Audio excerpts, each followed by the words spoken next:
this talk with you. My happiness depends on you and whatever you decide to do, Jolene. Jolene, Jolene, Jolene, Jolene. I'm begging of you, please don't take my man.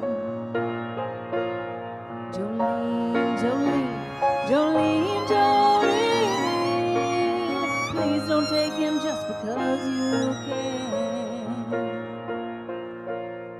I think it's just a natural human thing that we all like to be liked. And yet the truth is, not everyone likes us.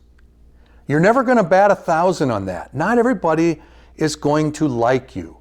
And where that really came home to me was, I remember one time listening to an interview with a guy who was a bounty hunter. And he talked about in this interview how if they're looking for somebody who has skipped bail, he said, we always find our person.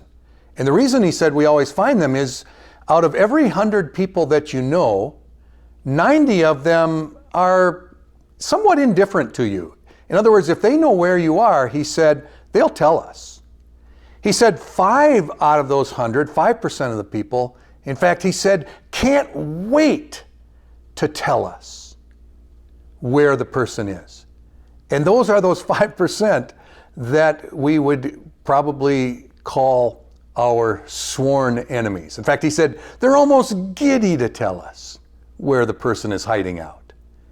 And so we all have people in our lives that maybe not, so directly to say sworn enemies, but certainly people who just, for whatever reason, don't like us. Pause.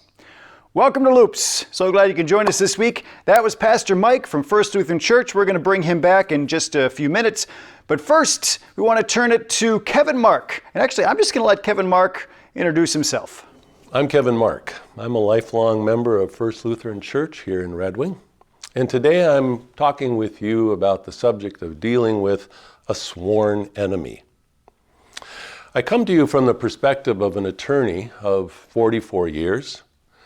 And the second half of that I spent on the district bench as a district judge here in the state of Minnesota.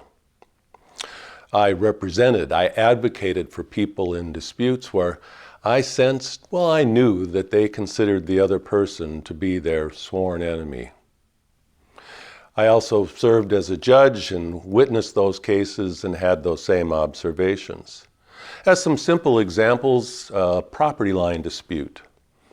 Neighbors who got along great and then one day discovered that the property line was a little different than what they thought, maybe a foot of land, and the bitterness that followed, the legal action, culminated in an 8-foot fence being erected, so they never had to even look at the people next door, or they would simply move away, unable to reconcile. Or in child custody actions, people who apparently loved one another to an extent that they had a child or children, now considered the other parent to be the worst human being walking the earth. Or in an estate fight where kids, once mom and dad are gone, suddenly become bitter enemies fighting over property and won't even look or talk to the other person. Now, it might not be individual versus individual. It could be a group versus a group, a political party versus a political party, a great cause where there is one side versus the other. And if you're not with us, you're against us. You are our sworn enemy. Well, let me offer these observations. First of all, if you have a sworn enemy, you share something in common. There is a mutual bond that causes you to have a dislike for this other individual or group. And because you share this bond, number 2, there's a great amount of emotion involved. And it's negative emotion. It's hatred, it's anger, it's disgust and resentment. Things that just kind of tear us apart, that eat us every single day. And I witness it firsthand, either, again, representing these people or witnessing their cases in court. And 3, because these negative emotions are just at work whenever this subject comes up, these people have lost control of their own happiness. It controls them. So, what do we do? Well, first I would point to 1 Peter chapter 5, where it is written that you are to be alert, be sober, because your true sworn enemy, the devil, is like a roaring lion lurking around looking for someone to devour. The devil, evil, if you have a sworn enemy, has come into you and is eating at you, taking from your life. What's the lesson to be followed? How do we deal with this? It's very simple. Matthew 5, Christ tells his followers, love your enemies. Bless those that curse you. Pray for those who persecute you. I'm going to pause you right there. Thank you, Kevin. It's funny, I have no problem pausing pastors. I could do it in the middle of a sentence. I could do it in the middle of a word and be happy about it. I feel a little weird pausing a judge. But thank you, Kevin. We're going to turn it now over to Pastor Mike. Pastor Mike is going to take us back a few thousand years and talk about probably the biggest bully in all of the scriptures.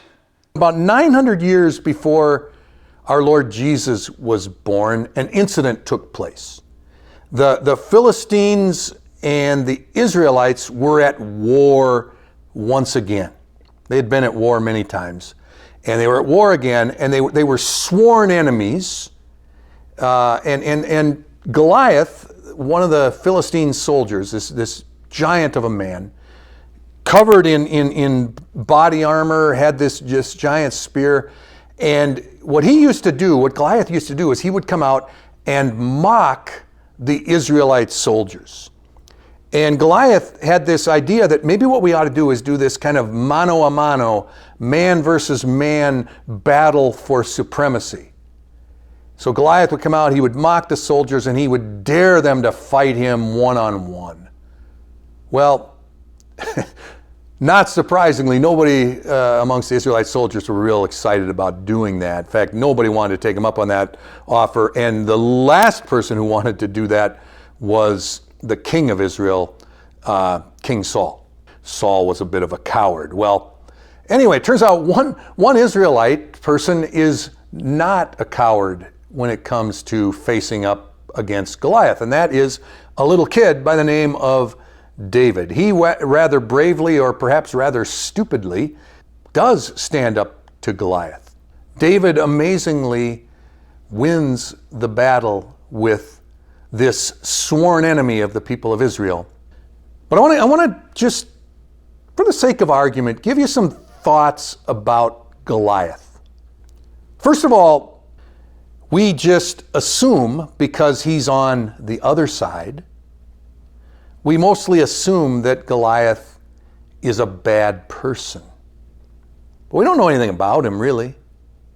We don't know anything about his background. You know, maybe he grew up in a very broken home. Maybe he had a father that beat on him every day.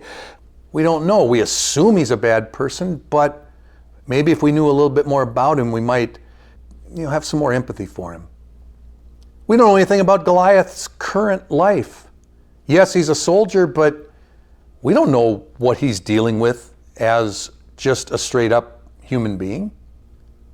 Maybe he was in a former time in his life a really good guy, and maybe when he joined the Philistine army, they brainwashed him. It's possible. We don't know.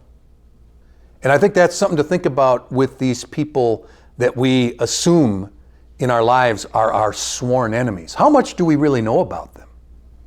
And if we knew more about them, might our opinion change? Another thing to think about is, what if we were Philistines and we had a guy on our side like Goliath? What would we think about him? Is it possible that instead of thinking of him as the worst human being ever, is it possible that we might instead be thinking of him more as a hero? Maybe even kind of a role model for our kids. Be brave like Goliath was brave. Again, sometimes, when you think about a person who's your sworn enemy, it kind of depends on which team you're on.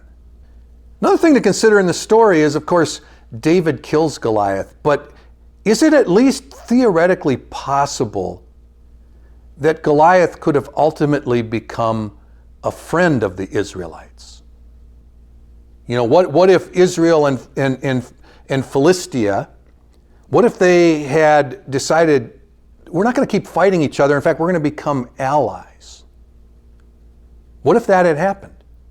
How might our impression of Goliath, the sworn enemy, how might that have changed? And finally, a fourth thing I want you to think about with regard to this story is, again, is it at least theoretically possible? Could David have, quote, killed Goliath with, instead of a stone, kindness? Our Lord Jesus sure seemed to think that was possible. You remember the famous story one time where Peter said, Lord, how many times am I supposed to forgive somebody? As many as 7? Do you remember what Jesus' response was? He said, no, try 70 times 7. Keep forgiving to the point where you literally wear the other person out with forgiveness and kindness. I'm reminded of St. Paul in Romans chapter 12. He said, if your enemies are hungry, feed them. If they are thirsty, give them something to drink.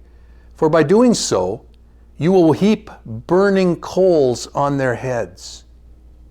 And I can't help but wonder, in our lives, these people who don't seem to like us, these people who we might even go so far as to call our sworn enemies, what would happen if instead of kind of matching them, you know, bad word for bad word, bad deed for bad deed, what if instead we sought to continually throw kindness and love and forgiveness their way? Might that change our destiny? Might that change their destiny? So again, dealing with sworn enemies, not easy.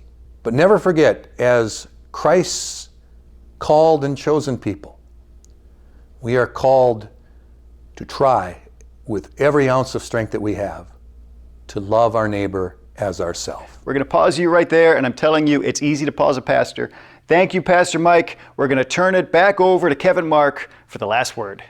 You see, love builds up. Love gives more than you give. It gives in return. Love replenishes your soul. So if we want to deal with a sworn enemy, the only way is to follow Christ's example. Love that enemy. Try to understand that enemy. And pretty soon that enemy is no longer your enemy. Your life will be better for it. Thank you, Kevin. Thank you, Pastor Mike. Now, we have done enough talking. It's time for you to shut us off and turn to each other and have meaningful conversation about things that matter.